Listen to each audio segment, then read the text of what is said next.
Hello guys, ഇന്നൊരു makeup tutorial ആയിട്ടാണ് ഞാൻ വന്നിക്കണേ. ഓക്കെ, അപ്പോൾ ഇന്ന് സൺഡേ ആണ്. ഇന്ന് സൺഡേത്തെ പ്ലാൻ ഈവനിങ്ങിൽ DLF മോൾ കറങ്ങാനുള്ള പരിപാടിയാണ്. അവിടുന്ന് ഒരു എയർ ഫ്രയർ കൂടി മേടിക്കാനുള്ള പരിപാടിയാണ് കേട്ടോ. അപ്പോൾ അതിന് വേണ്ടിയിട്ട് ഞാനൊരു ഗെറ്റ് റെഡി ചെയ്യേണ്ട റീല്. അപ്പോൾ ഞാൻ വിചാരിച്ചു ശരി, എന്നാൽ ഗെറ്റ് റെഡി റീൽ ഏതായാലും ഉണ്ടാക്കുന്നുണ്ടെങ്കിൽ ഒരു വീഡിയോ കൂടി ഉണ്ടാക്കാം. പിന്നെ അതുകൊണ്ട് ഞാനൊരു പുതിയ ഫൗണ്ടേഷൻ യൂസ് ചെയ്യണം. എൻ്റെ എക്സൈറ്റ്മെൻറ്റ് എൻ്റെ ഫേസിൽ നിങ്ങൾക്ക് കാണാം. അതാണ് ഹിലരി റോഡയുടെ ഹൈ ഡെഫിനിഷൻ ആയ ഒരു ഫൗണ്ടേഷനാണ്. നല്ലതാണ് കേട്ടോ, കുഴപ്പമില്ല. സോഷ്യൽ മീഡിയയിൽ ഇതിൻ്റെ കുറേ റീൽസ് ഞാൻ കണ്ടു. ഒക്കെ എല്ലാവരും പറയണത് ഇതൊരു നല്ല ഫൗണ്ടേഷനാണ്, വെരി ഗുഡ് ഹൈ ഡെഫിനിഷനായ ഒരു ഫൗണ്ടേഷനാണ്. പിന്നെ ഇതിൻ്റെ റിവ്യൂസും നല്ലതായിട്ട് കണ്ടു കേട്ടോ. അപ്പോൾ ഞാൻ വിചാരിച്ചു നമുക്കൊന്ന് ട്രൈ ചെയ്ത് നോക്കാം. അപ്പം ഞാനിവിടെ മേടിച്ചാണത് ഷെയ്ഡ് 3 ആണ് കേട്ടോ. എൻ്റെ ഫേസിന് ഷെയ്ഡ് 3 ആണ് മാച്ച് ചെയ്യണേ. അപ്പോൾ ആ ഷെയ്ഡ് ഫൗണ്ടേഷനാണ് ഞാൻ മേടിച്ചാണ്. അപ്പോൾ ബോക്സൊക്കെ നല്ല അസിൽ ബോക്സാണ്. Covering and packaging is too good. നല്ല കളറ് ഉള്ള പാക്കേജിങ്ങും പിന്നെ ഉള്ളിൽ ഒരു ഗ്ലാസ് ബോട്ടിലാണ് കേട്ടോ. പിന്നെ ഈ ഒരു ഫൗണ്ടേഷൻ കുറേ നാളായി ഞാൻ വിചാരിക്കുന്നു മേടിക്കണം. പക്ഷേ പഴയ ഫൗണ്ടേഷനൊക്കെ കഴിഞ്ഞിട്ട് പിന്നെ ഇതിലേക്ക് വരാമെന്ന് വിചാരിച്ചിട്ടാണ്. അപ്പോൾ ഇത് ദൈവമേ, എൻ്റെ ഇത് എക്സ്പെക്റ്റേഷൻ ഹൈ വെച്ചിട്ടുണ്ട് ഈ ഫൗണ്ടേഷനിൽ. നോക്കാം നമുക്ക് ഈ എൻ്റെ എക്സ്പെക്റ്റേഷൻ ഇത് ഫുൾഫിൽ ആവുമോ, ഇത് ഫുള്ളി എക്സ്പെക്റ്റേഷൻ പോലെ വരുമോ എന്ന് നമുക്ക് നോക്കാം. അപ്പോൾ ഫേസ് ഞാൻ കുറച്ചാണ് ലൈറ്റായിട്ട് സാധാരണ നമ്മൾ മോയ്സ്ചറൈസ് ചെയ്യണ പോലെയാണ് മോയ്സ്ചറൈസ് ചെയ്തിട്ടുള്ളൂ. ഹൈലി മോയ്സ്ചറൈസ് ഒന്നും ചെയ്തിട്ടില്ല. ജസ്റ്റ് ഒന്ന് അറിയാൻ വേണ്ടിയിട്ടാണ് ഈ ഒരു ഫൗണ്ടേഷൻ നമ്മൾ ആവറേജ് ആയിട്ട് ഫേസ് മോയ്സ്ചറൈസ് ചെയ്ത് കഴിഞ്ഞാൽ ഗ്ലൈഡ് ചെയ്യുന്നുണ്ടോ എന്ന് അറിയാൻ വേണ്ടിയിട്ടാണ് ഞാൻ ഇങ്ങനെ ചെയ്യണം കേട്ടോ. പിന്നീട് ഇനിയിപ്പോൾ അത് ഗ്ലൈഡ് ആവണില്ലെങ്കിൽ നമുക്ക് കുറച്ചുകൂടി മോയ്സ്ചറൈസർ അപ്ലൈ ചെയ്തിട്ട് നമുക്ക് ഫൗണ്ടേഷൻ തേക്കാവുന്നതുള്ളൂ. അപ്പോൾ ഇത് ജസ്റ്റ് ഒന്ന് അറിയാനാണ് ഇതിൻ്റെ ഗ്ലൈഡ്നെസ് എത്രയുണ്ട്, ഇതിൽ ഓൾറെഡി മോയ്സ്ചറൈസർ ഇൻവോൾവ്ഡ് ആണോ അതോ നമുക്ക് ഓവർലി മോയ്സ്ചറൈസ് ഫേസിൽ കൂടുതൽ ചെയ്താൽ മാത്രം ഇത് ഗ്ലൈഡ് ചെയ്യുള്ളൂ എന്ന് അറിയാൻ വേണ്ടിയിട്ട് മാത്രമാണ് ഞാൻ ഇങ്ങനെ ചെയ്യണം കേട്ടോ. ഇപ്പോൾ ഓയിലി ഫേസ് ഒക്കെ ഉള്ളവർക്ക് ഇങ്ങനെ ചെയ്യേണ്ട ആവശ്യമില്ല. ഞാൻ ഇതൊരു ടെസ്റ്റിംഗ് പർപ്പസിനും പിന്നെ എൻ്റെ ഡ്രൈ ഫേസ് ആയ കാരണം എനിക്കിത് മസ്റ്റാണ്. എനിക്ക് അതിനനുസരിച്ച് വേണം എൻ്റെ ഫേസ് പ്രെപ്പ് ചെയ്യാൻ വേണ്ടിയിട്ട്, ഈ ഫൗണ്ടേഷൻ ഇടാൻ വേണ്ടിയിട്ട്. അപ്പോൾ ഞാനിവിടെ ഡോട്ട് ഇട്ട് കൊടുത്തു. ഞാൻ പൊതുവെ ഫൗണ്ടേഷൻ ഇടുമ്പോൾ ഇങ്ങനെ ഫിംഗർ ടിപ്പ് വെച്ചിട്ട് ഇങ്ങനെ ഡോട്ട് ഇട്ട് കൊടുത്തിട്ടാണ് ചെയ്യണത്. നിങ്ങൾക്ക് വേണമെങ്കിൽ ഈ പ്രോഡക്റ്റ് ഫേസിൻ്റെ മിഡിലിൽ ചെയ്തിട്ട് പിന്നെ ബിൽഡപ്പ് ചെയ്ത് കവർ ചെയ്ത് നിങ്ങൾക്ക് ഫേസിൻ്റെ ഔട്ടർ സർഫേസിലേക്ക് കൊണ്ടുവരാവുന്നതാണ് കേട്ടോ. ഞാനിത് ജസ്റ്റ് ഷോർട്ട് കട്ടായിട്ട് ചെയ്യണു. അപ്പോൾ ഇവിടെ ഞാൻ വിചാരിച്ച പോലെ തന്നെയായി. എൻ്റെ ഫേസിന് കുറച്ച് ഇത് ഡ്രൈ ഫീലിംഗ് തോന്നി. അപ്പോൾ എനിക്ക് തോന്നുന്നത് ഇനി എനിക്ക് കുറച്ചുകൂടി മോയ്സ്ചറൈസർ യൂസ് ചെയ്തിട്ട് അപ്ലൈ ചെയ്യേണ്ടി വരും. അപ്പോൾ ഞാൻ വീണ്ടും മോയ്സ്ചറൈസർ എടുത്തിട്ടുണ്ട്.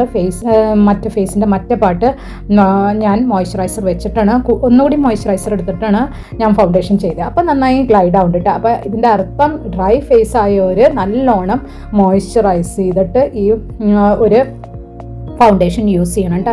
ഇത് ഫൗണ്ടേഷൻ്റെ കുറ്റാവണമെന്ന് ഇല്ല കേട്ടോ, ഞാൻ അങ്ങനെയല്ല പറയണേ. ഫൗണ്ടേഷന് നല്ല കവറേജ് ഉണ്ട്, നല്ല സാറ്റിനി ഫീൽ ഉണ്ട്, പിന്നെ വെയ്റ്റ്ലെസ്സും ആയിട്ട് ഫേസിൽ തോന്നുന്നുണ്ട് കേട്ടോ. പിന്നെ നല്ലോണം കവറേജ് തരുന്നുണ്ട് കേട്ടോ. പക്ഷേ ഇത് എൻ്റെ ഫേസ് ഇത്തിരി ഡ്രൈ ഫേസ് ആയ കാരണം എനിക്ക് ഇത്തിരി കൂടുതൽ മോയ്സ്ചറൈസ് ചെയ്ത് പ്രെപ്പ് ചെയ്തിട്ട് ഈ ഒരു ഫൗണ്ടേഷൻ യൂസ് ചെയ്യാൻ പറ്റുള്ളൂ. പക്ഷെ ബാക്കി എല്ലാ ക്വാളിറ്റീസും ഈ ഫൗണ്ടേഷനിൽ നല്ലതാട്ടോ. നല്ല മാറ്റ് ഫിനിഷൊക്കെ, എനിക്ക് മാറ്റ് ഫിനിഷ് കൂടുതൽ ഇഷ്ടമുള്ള ആളാണ് കേട്ടോ. അപ്പോൾ ഞാൻ ഈ ഒരു ഫൗണ്ടേഷന് 10 on 10 കൊടുക്കുന്നുണ്ട് കേട്ടോ റേറ്റിംഗ്. അപ്പോൾ ഇപ്പം തന്നെ നിങ്ങൾക്ക് കാണാം എൻ്റെ ഫേസ് ഈവൻ ഔട്ടായി നല്ല സ്മൂത്ത് ആയിട്ടൊരു ബേസ് കിട്ടിയിട്ടുണ്ട് കേട്ടോ. പിന്നെ ഫേസിനൊരു നല്ല ഗ്ലോവും പിന്നെ നല്ലൊരു ബ്രൈറ്റ്നെസ്സും കിട്ടിയിട്ടുണ്ട്. അപ്പോൾ ഈ ഫൗണ്ടേഷൻ ഇഷ്ടമുള്ളവർ എന്തായാലും മേടിക്കണം. ഇത് ഞാൻ പാസ് ചെയ്തിട്ടുണ്ട്, എനിക്ക് ഭയങ്കര ഇഷ്ടമായിട്ട്. ഇതിൻ്റെ ക്വാളിറ്റി നല്ലതാണ്. പിന്നെ ലിപ്സ്റ്റിക്കൊക്കെ ഇട്ട് കഴിഞ്ഞാൽ ഞാൻ ഫേസ് സെറ്റ് ചെയ്ത് കഴിഞ്ഞപ്പോൾ ലിപ്സ്റ്റിക് ഇട്ട് കഴിഞ്ഞിട്ട് നമ്മൾ ലിപ് ഗ്ലോസ് കൂടിയും ആഡ് ചെയ്യുന്നുണ്ട്. ഇതെൻ്റെ മോളുടെ ലിപ് ഗ്ലോസാണ്. അത് ഞാൻ അങ്ങനെ മാറ്റ് ഫിനിഷിനെ കൂടുതൽ ഇഷ്ടപ്പെടുന്നത്, പക്ഷേ എന്നെന്തോ ലിപ് ഗ്ലോസ് ഇടാൻ തോന്നി. അപ്പം മോളുടെ ലിപ് ഗ്ലോസ് അപ്ലൈ ചെയ്തു. പിന്നെ ഇപ്പം നിങ്ങൾ ഒന്നുകൂടി ഞാനൊന്ന് നോക്കുകയാണ് ഫേസ് സെറ്റ് ആയിട്ടുണ്ടോയെന്ന്. എനിക്കിഷ്ടമായിട്ടോ ഈ ഫൗണ്ടേഷൻ. ഇപ്പം ഞാൻ ഈ ബാത്റൂമിൽ നിന്നിട്ടാണ് ഈ ഫേസ് ഒക്കെ ചെയ്യണ. ഫാനൊന്നും ഇല്ല കേട്ടോ, എന്നിട്ടും ഈ ഫൗണ്ടേഷൻ ഒലിച്ചു പോകണമെന്നില്ല. ഇനി ഞാൻ നേരെ ഐ മേക്കപ്പിലേക്ക് കയറി കേട്ടോ. ഐ മേക്കപ്പിൽ സ്ഥിരം എൻ്റെ ഫേസിന് ചേർന്നത് ഈ 3 കളർ കോമ്പിനേഷനാണ്. ഡാർക്ക് ബ്രൗൺ ഞാൻ എപ്പോഴും ഐസിൻ്റെ സൈഡിൽ കോർണറിൽ കൊടുക്കും, മിഡിലിൽ ഞാൻ കോപ്പർ കളർ കൊടുക്കും, ആൻഡ് ഇന്നർ ഐസിൽ ഞാൻ ലൈറ്റ് ബ്രൗണാണ് കൊടുക്കാറ് കേട്ടോ. ഇങ്ങനൊരു കോമ്പോണ് എൻ്റെ ഐസിന് കൂടുതൽ ഭംഗി കൊടുക്കണേ. ഇത് നിങ്ങൾക്ക് കളർ ചേഞ്ച് ചെയ്യാവുന്നതുള്ളൂ, പക്ഷേ ഈ ഒരു 3 കളർ പാറ്റേണിൽ നിങ്ങൾ ചെയ്ത് കഴിഞ്ഞാൽ ഐസിന് ഇത്തിരി ഒരു ഡെഫിനിഷൻ കൊടുക്കും കേട്ടോ. ഈ 3 കളർ ഞാൻ താഴെ യൂസ് ചെയ്യില്ല, ഇതിലത്തെ ബ്രൗൺ കളർ ഞാൻ താഴെയും ഒന്ന് കൊടുക്കട്ടെ. പിന്നെ ഐ മേക്കപ്പ് നിങ്ങൾക്ക് ബ്രഷ് വെച്ചിട്ടും ചെയ്യാം. എനിക്ക് എൻ്റെ ഫേസിൽ കൂടുതൽ മേക്കപ്പ് ഫിംഗർ ടിപ്സ് വെച്ചിട്ട് യൂസ് ചെയ്യാനാണ് കൂടുതൽ ഇഷ്ടം. അതാകുമ്പോൾ ഒരു ഹാർഷ്നെസ് കുറവായിരിക്കും, സോഫ്റ്റ് ആയിരിക്കും, നമ്മുടെ ഫിംഗർ ടിപ്പ് എപ്പോഴും സോഫ്റ്റ് ആയിരിക്കും. ബ്രഷിൻ്റെ ബ്രിസിൽസ് എനിക്ക് ഭയങ്കരമായിട്ട് ഇറിറ്റേറ്റ് ചെയ്യും എൻ്റെ സ്കിന്നിനെ, അതുകൊണ്ട് ബ്രഷ് ചെയ്യുമ്പോൾ അപ്പോൾ കൂടുതൽ മേക്കപ്പ് ഞാൻ ഫിംഗർ ടിപ്സ് വെച്ചിട്ടാണ് യൂസ് ചെയ്യണം കേട്ടോ. ഓൺലി ഇപ്പം ഞാൻ എൻ്റെ ഫിംഗർ ടിപ്സ് വെച്ചിട്ടാണ് 3 ഷെയ്ഡും ഐലിഡിലിട്ടത്. ജസ്റ്റ് അതിൻ്റെ ക്രീസ് ഒന്ന് മാറ്റാൻ വേണ്ടിയിട്ട് മാത്രം ഒരു സോഫ്റ്റ് ബ്രഷ് കൊണ്ട് ഞാനൊന്ന് ഈവൻ ഔട്ട് ചെയ്ത് കൊടുക്കുന്നുണ്ട്, ബ്ലർ ചെയ്ത് കൊടുക്കുന്നുണ്ട്. അത് നമുക്ക് കൈകൊണ്ട് ചെയ്യാൻ പറ്റില്ല, നമ്മൾ കൈകൊണ്ട് ചെയ്ത് കഴിഞ്ഞ് കഴിഞ്ഞാൽ അത് ആകെ പരന്ന് നാശാവുള്ളൂ. അതിന് ബ്രഷ് മസ്റ്റാണ്. ഇനി ഞാൻ കണ്ണിൻ്റെ അറ്റത്ത് ഒന്നുകൂടി കണ്ണിന് ഒരു ഡെഫിനിഷൻ കൊടുക്കാൻ വേണ്ടിയിട്ട് വേറൊരു പാലറ്റിൽ നിന്ന് ബ്ലാക്ക് കളർ എടുത്തിട്ട് 2 കണ്ണിൻ്റെയും സൈഡിൽ ഒരു വിങ് ഷേപ്പിൽ 2 കൊടുക്കുന്നുണ്ട്. ഒരു കണ്ണിനൊരു അപ്ലിഫ്റ്റ്മെൻറ്റ് കിട്ടാനും അതേപോലെ കണ്ണിനൊരു വലിപ്പം കൊടുക്കാനും വേണ്ടിയിട്ടാണ് ഈ ഒരു ടെക്നിക്ക് യൂസ് ചെയ്യണം കേട്ടോ. എഗെയിൻ ഞാൻ ആ സോഫ്റ്റ് ബ്രഷ് വെച്ചിട്ട് ആ ഹാർഷ് ക്രീസൊക്കെ മാറ്റി ഇടയ്ക്ക് ഡാബ് ചെയ്ത് കൊടുക്കേണ്ട ചൂടെടുക്കണമുണ്ട് കേട്ടോ. ഫാനില്ലല്ലോ, അത് കാരണം ഇടയ്ക്കിടയ്ക്ക് കുട്ടി ടേബിൾ ഫാൻ യൂസ് ചെയ്യുന്നുണ്ട്. പിന്നെ എൻ്റെ ഫേസിൻ്റെ സ്ട്രക്ചറിനും എൻ്റെ ഫേസിൻ്റെ അണ്ടർടോണിനും ഒക്കെ മാച്ച് ചെയ്യണത് ഈ ഒരു പീച്ച് കളർത്തെ ബ്ലഷാണ് കേട്ടോ. എൻ്റെ കയ്യിൽ ഇതിൻ്റെ പിങ്കും ഉണ്ട്, പക്ഷെ എനിക്ക് എൻ്റെ ഫേസ് ടോണിന് മാച്ച് ചെയ്യണത് ഈ ഒരു പിങ്ക് ബ്ലഷാണ്. അപ്പോൾ ഞാൻ പിങ്ക് ബ്ലഷ് ഞാൻ ഫേസിൻ്റെ കോർണറിൽ മാത്രമേ കൊടുക്കാറുള്ളൂ കേട്ടോ. എനിക്ക് ഓൾറെഡി കവിളുള്ള കാരണം ഞാൻ അധികം കവളുടെ അടുത്തേക്ക് വരില്ല, അല്ലെങ്കിൽ കവിള ഒന്നുകൂടി കൂടി പോകും ഈ ബ്ലഷ് കവളത്ത് വെച്ച് തേച്ചിട്ടുണ്ടെങ്കിൽ. അത് കാരണം ഞാൻ കവിളുന്ന് ഇത്തിരി നീക്കിയിട്ടാണ് എപ്പോഴും ബ്ലഷ് ഇടുക. അതേപോലെ കുറച്ച് ബ്ലഷ് ഞാൻ നോസിലും കുറച്ച് ചിന്നിലും കുറച്ച് ഫോർഹെഡിലും കൊടുത്തിട്ടുണ്ട്. പിന്നെ ഞാൻ അടുത്തത് യൂസ് ചെയ്യണത് ഈ ഒരു ഹൈലൈറ്റർ പാലറ്റാണ്. നല്ലൊരു ഹൈലൈറ്റർ പാലറ്റാണ് കേട്ടോ. അതിൽ എൻ്റെ സ്കിൻ ടോണിന് മാച്ച് ചെയ്ത ആ നടുവിലുള്ള വീറ്റിഷ് ടോണിന് മാച്ച് ചെയ്ത ആ ഒരു ബ്രൗണിഷ് ടിൻറ്റുള്ള ഹൈലൈറ്ററാണ്. കോപ്പർ ബ്രൗൺ ആ ഒരു ഫാമിലിയിൽ പെടുന്ന ഹൈലൈറ്ററാണ് ഞാനിപ്പോൾ ഇട്ട് കൊടുക്കണേ. നമ്മുടെ ഫേസിൻ്റെ ഹൈ ഏരിയയിലൊക്കെ ഹൈലൈറ്റ് യൂസ് ചെയ്യാം കേട്ടോ. അപ്പോൾ ഇതാണ് ഇപ്പോൾ ഫിനിഷിങ്. ഇനി മുടി ഒന്നും ഞാൻ ചെയ്തിട്ടില്ല, മുടി ചെയ്യണം.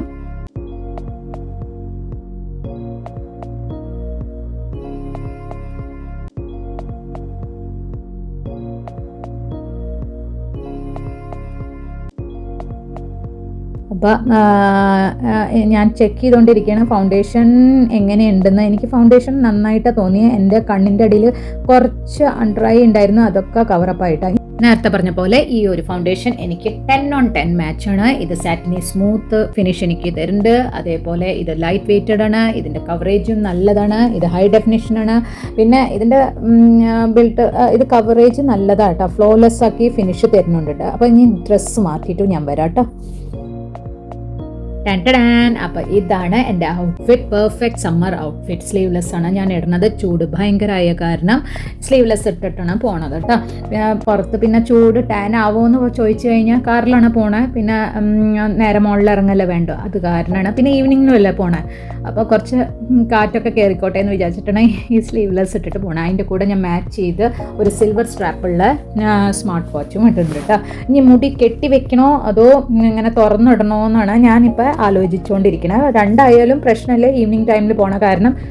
പിന്നെ AC കാറിലാണ് പോണേ, AC ഉള്ള സ്ഥലത്തൊക്കെയാണ് പോണേ, മോള് ഫുൾ AC ആയിരിക്കും, അപ്പോൾ പിന്നെ പ്രശ്നം ഉണ്ടാവില്ല എന്ന് തോന്നുന്നു. പിന്നെ ഇന്നാൾ ഞാൻ ഈ ഒരു സ്പ്രേ മേടിച്ച് റീലിട്ടിട്ടുണ്ടായിരുന്നു. ആ ഒരു സ്പ്രേ ഞാൻ അടിച്ചിട്ട് പോകാമെന്ന് വിചാരിച്ചു. കിട്ടിയ ഒരു ചാൻസാണ്. ഇതിൻ്റെ ഉദ്ഘാടനം അങ്ങനെയല്ല പറയുക, ഒന്ന് ചെയ്യാമെന്ന് വിചാരിച്ചു. ഇതിൽ ഷിമർ ഉണ്ട് കേട്ടോ. ഇത് അടിച്ച ഭാഗത്തൊക്കെ ഷിമർ ഉണ്ടാവും. പ്ലെയിൻ ഡ്രസ്സാണെങ്കിൽ ഡ്രസ്സും അടിക്കല്ലേ, നിങ്ങൾ സ്കിന്നിൻ്റെ ഷോൾഡറിൽ അടിക്കുക, അല്ലെങ്കിൽ റിസ്റ്റിൽ അടിക്കുക, അല്ലെങ്കിൽ ഇയർ ലോബ്സിൻ്റെ ബാക്കിലാക്കിയിട്ട് അടിച്ചാൽ നല്ലതാണ്. അല്ലെങ്കിൽ പ്ലെയിൻ ഡ്രസ്സിലൊക്കെ അടിച്ചു കഴിഞ്ഞാൽ ഷിമർ ആ പ്ലെയിൻ ഡ്രസ്സിൽ നന്നായി എടുത്ത് കാണാം കേട്ടോ. അപ്പോൾ കഴിയുന്നതും ഞാൻ പറഞ്ഞ ഭാഗത്ത് അടിച്ചാൽ ആ ഭാഗം മാത്രം തിളങ്ങി കിട്ടും. അതേസമയം നല്ല മണമാണ് കേട്ടോ. പിന്നെ എല്ലാ പെൺകുട്ടികളും എല്ലാ അമ്മമാരും എല്ലാ വുമനും ചെയ്യണ പോലെ മേക്കപ്പൊക്കെ കഴിഞ്ഞ് കഴിഞ്ഞാൽ മിററിൽ നോക്കി കുറച്ച് കോഷ്ടിനാഷ്ടം കാണിച്ചില്ലെങ്കിൽ സമാധാനമില്ല. അപ്പോൾ കുറച്ച് സ്വന്തം മേക്കപ്പും സ്വന്തം ഡ്രസ്സിങ് സെൻസൊക്കെ നോക്കി ആസ്വദിക്കുകയാണ്. ഏത് സ്റ്റൈല് വേണം, അങ്ങനെ കുറച്ച് ആവശ്യമില്ലാത്ത ഗോഷ്ടിയൊക്കെ കാണിക്കുന്നുണ്ട്. ആസ് യൂഷ്വൽ മിറർ കണ്ടു കഴിഞ്ഞാൽ ആരാ ചെയ്യാത്ത എല്ലാ പെണ്ണുങ്ങളും ചെയ്യും. ഓക്കെ, അപ്പോൾ ഞാനിപ്പോൾ വ്യത്യാസമൊന്നുമില്ലല്ലോ, എനിക്കും മോഹങ്ങളൊക്കെ ഇല്ലേ. അപ്പോൾ അതെ, അപ്പോൾ ഒത്തിരി സ്റ്റൈലടിക്കാമെന്ന് ഞാനും വിചാരിച്ചു. അപ്പോൾ സ്റ്റൈലടിച്ച് മതിയായി തുടങ്ങിയിട്ടാ. ഇനിയിപ്പോൾ എനിക്ക് ഇത്തിരി ടെൻഷൻ വന്നിട്ടുണ്ട്. ഫേസിൽ കണ്ടാൽ അറിയാം, മുടി കെട്ടണോ, മുടി കെട്ടണ്ടേ, സ്റ്റൈൽ പോവോ മുടി കെട്ടി കഴിഞ്ഞാൽ എന്നുള്ളൊരു ടെൻഷനുണ്ട്. അപ്പോൾ ശരി, രണ്ടും കൽപ്പിച്ച് നമ്മുടെ കംഫർട്ടെല്ലാം നോക്കണ്ടേന്ന് വിചാരിച്ച് മുടി കെട്ടിയിട്ടാ. മുടി അയച്ചിട്ട് കഴിഞ്ഞാൽ ഒന്ന് ഹെയർ സെറ്റിംഗ് സ്പ്രേ അടിച്ചു കഴിഞ്ഞാൽ ഇത്തിരി കൂടിയും ബോളിവുഡ് സ്റ്റൈൽ കിട്ടിയായിരുന്നു. പക്ഷേ നമുക്ക് കംഫർട്ടെല്ലാം ഇമ്പോർട്ടൻറ്റ്. ബിക്കോസ് ഈ ഒരു ചൂട്ടത്ത് നമുക്ക് മുടി ഇങ്ങനെ അയച്ചിട്ട് പോയി കഴിഞ്ഞാൽ കഴുത്തിലൊക്കെ നല്ല ചൂടെടുക്കും. അപ്പോൾ ഞാൻ വിചാരിച്ചു ഇങ്ങനെ ഒരു റഫായിട്ട് ഒരു പോണീനെ ഒരു ബ്രെയ്ഡ് ചെയ്ത് പോകാമെന്ന് വിചാരിച്ചു. മെസ്സി ആയിട്ടുള്ള ഒരു ബ്രെയ്ഡാണ് ചെയ്തത്. അധികം നീറ്റ്നെസ് ഇല്ലാണ്ട് ഒരു മെസ്സി ബ്രെയ്ഡ് വേണിച്ചിട്ട് ചെയ്തതാണ് കേട്ടോ. കുറച്ച് ഹെയറിന് വോളിയം കിട്ടാനും ഒക്കെ. പിന്നെ കുറച്ച് ഫ്ലെക്സും അടിക്കുന്നുണ്ട് കേട്ടോ. വേറെ ഒന്നുമല്ല, സ്ലീവ്ലെസ് കണ്ടു കഴിഞ്ഞാൽ ഏത് ജിമ്മിൽ പോണ ആൾക്കാരായാലും ഫ്ലെക്സ് ചെയ്യും. അത് സ്ലീവ്ലെസ് ഇട്ടുണ്ടെങ്കിൽ അത് ഓട്ടോമാറ്റിക്കലി അങ്ങനെ ഒരു ഫ്ലെക്സ് ചെയ്യാനുള്ളൊരു ടെൻഡൻസി വരും കേട്ടോ. അങ്ങനെ നമ്മൾ ട്രാവൽ ചെയ്ത് DLFലെത്തി. ട്രാവലിൻ്റെ വീഡിയോ ഒക്കെ ഞാൻ നടുവിൽ സ്കിപ്പ് ചെയ്തിട്ടുണ്ട്. ട്രാവൽ ചെയ്തതിൻ്റെ കാര്യമൊക്കെ നേരെ നിങ്ങളെ കൊണ്ടുപോയി DLF മോളിലേക്ക് എത്തിച്ചിട്ടുണ്ട് കേട്ടോ. കണ്ടില്ലേ എത്ര മാക്സി ഡ്രസ്സസുകളുടെ വെറൈറ്റിയാണ്. എനിക്ക് ഈ റെഡ് മാക്സി ഡ്രസ്സ് ഭയങ്കര ഇഷ്ടമായി. എനിക്കിതിൻ്റെ ബ്ലാക്കൊക്കെ ഉണ്ട്, പക്ഷെ റെഡ് ഞാൻ മേടിക്കണ്ടേന്ന് ഇങ്ങനെ ആലോചിച്ചിരിക്കുകയായിരുന്നു. പിന്നെ ഈ ഇപ്പോൾ എടുത്ത ഒരു വൈൻ കളറില്ലേ, അതിൻ്റെ എനിക്ക് ബോട്ടിൽ ഗ്രീൻ കളർ ഓൾറെഡി ഉണ്ട് കേട്ടോ. എന്നാലും ഈ വൈൻ കളർ കണ്ടപ്പോൾ ഒന്ന് ഭംഗി തോന്നി. കുറേ കളക്ഷൻസ് ഉണ്ട് കേട്ടോ. മാക്സി ഡ്രസ്സിൻ്റെ ഒരുപാട് കളക്ഷൻസ് വന്നിട്ടുണ്ട്. പിന്നെ ഈ ഒരു സെക്ഷൻ ഫുള്ള് ലോങ് കുർത്തിയുടെയാണ്. നമ്മുടെ ത്രെഡ് വർക്കുള്ള ലോങ് കുർത്തി ഉണ്ട്. പിന്നെ മിറർ കണ്ടു കഴിഞ്ഞാൽ നമ്മൾ 3 പേരും അവിടെ നിൽക്കും. പിന്നെ ഷോപ്പിങ്ങൊക്കെ മറക്കും. കുറച്ച് മിറർ സെൽഫി എടുക്കാനുള്ള പരിപാടിയിൽ അവിടെ നിന്ന് കറങ്ങണം കേട്ടോ. അപ്പോൾ അങ്ങനെ അവിടെ നിന്ന് നീങ്ങി നമ്മൾ വീണ്ടും ലോങ് കുർത്തിയുടെ സെക്ഷനിൽ തന്നെ കറങ്ങി നടക്കണം കേട്ടോ. അവിടെ തന്നെ ടോപ്പ് വേറെ, ബോട്ടം വേറെ, അങ്ങനെ പലതരം വെറൈറ്റീസ് ആയിട്ട് ലോങ് കുർത്തീസിൻ്റെ പുതിയ കളക്ഷൻസ് ഇറങ്ങിയിട്ടുണ്ട്. പല പാറ്റേണും പല നെക്ക് സൈസും ഒക്കെയുള്ള നെക്ക് ഡിസൈനുള്ള വെറൈറ്റി ഇറങ്ങിയിട്ടുണ്ട് കേട്ടോ. പിന്നെ ഞാനിപ്പോൾ എയർ ഫ്രയറിൻ്റെ സെക്ഷനിലേക്ക് പോവുകയാണ്. അവിടെ ഹസ്ബൻഡ് ഓൾറെഡി ഒരു എയർ ഫ്രയർ സെലക്ട് ചെയ്ത് വെച്ചിട്ടുണ്ട്. എയർ ഫ്രയർ നമ്മൾ ബില്ല് ചെയ്ത് കഴിഞ്ഞിട്ട് അവിടെ നിന്ന് ഇറങ്ങിയിട്ടാണ് വീട്ടിലേക്ക്. നേരം ഒരുപാടായിട്ടുണ്ടായിരുന്നു, ഒരു 10:30 ആയി കഴിഞ്ഞിട്ടുണ്ടായിരുന്നു. മോള് ഓൾറെഡി 9:30 തൊട്ട് തന്നെ എല്ലാ ഷോപ്സും ക്ലോസ് ആവാൻ തുടങ്ങിയിട്ടുണ്ടായിരുന്നു. അപ്പോൾ ബാക്ക് ടു ഡ്രൈവ് ചെയ്ത് വീട്ടിലേക്ക് പോകണതൊന്നും ഞാൻ റെക്കോർഡ് ചെയ്തില്ല, അത്രയും ടയേർഡായിട്ടുണ്ടായിരുന്നു. വീട്ടിൽ വന്നിട്ട് വീണ്ടും ഫൗണ്ടേഷൻ ഒന്ന് ചെക്ക് ചെയ്തു. ഓക്സിഡേഷൻ വളരെ കുറവായിട്ടാണ്, ഒരു പൊടിക്ക് മാത്രം ഓക്സിഡൈസ് ആയിട്ടുള്ളൂ. റൂമിൽ കുറച്ച് ലൈറ്റ് കുറവുണ്ടായിരുന്നു, എന്നാലും എനിക്ക് തോന്നുന്നത് ഇത് പെർഫെക്റ്റ് 10 on 10 ഫൗണ്ടേഷനാണ് കേട്ടോ. ഈ മിനി വ്ലോഗ് ഞാനിവിടെ അവസാനിപ്പിക്കുന്നു. പ്ലീസ് ഡു സബ്സ്ക്രൈബ്, എന്നെ സപ്പോർട്ട് ചെയ്യണം കേട്ടോ. Okay, by.